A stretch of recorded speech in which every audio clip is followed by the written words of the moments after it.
In this sublimation video tutorial, we are going to be creating this beautiful kitchen trivet.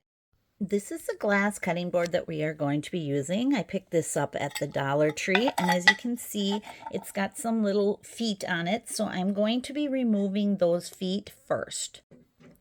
And now I've got them removed, and I just set them off to the side because we're going to be putting these back on at the end. So now I cleaned my area good with some rubbing alcohol. I wanted to make sure that I got all of the residue from those feet off. And here's the sublimation print that I'm going to be using. Now you will note that this is not reversed because you want to be able to see this through the glass. This is one of those times that you do not reverse sublimation.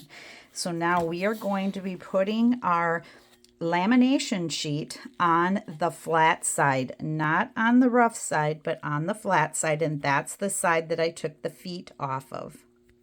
So I am using a plain thermal lamination pouch for this, so you can see it's one piece here, and I'm just going to be cutting off a portion of this, and we are going to be putting not the glossy side, but the matte side onto the glass. And so now I've got protective paper down, and then I'll put my glass on, and we will put our lamination sheet on first.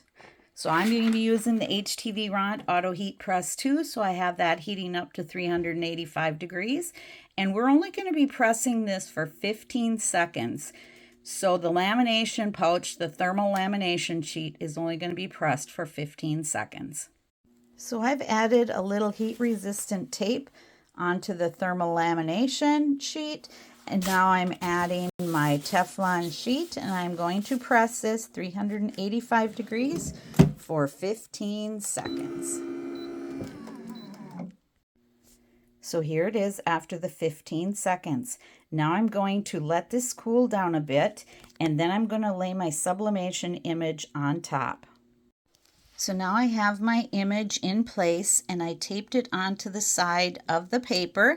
You can see I used HTV Ront 125 paper, sublimation paper for this. So now I'm going to add my Teflon sheet, and we are going to press this for 2 minutes, 120 seconds at 385 degrees Fahrenheit. So we'll get this going.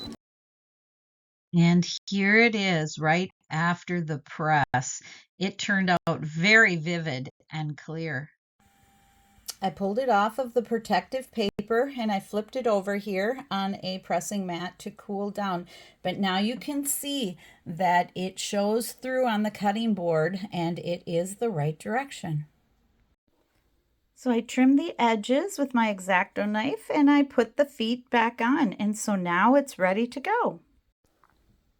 This trivet turned out amazing, and I also made a dish towel and a cutting board just to go with it because it's a gift, and I thought this was pretty special. Thanks for watching my video. Please subscribe to my channel, see links below, and leave me a comment.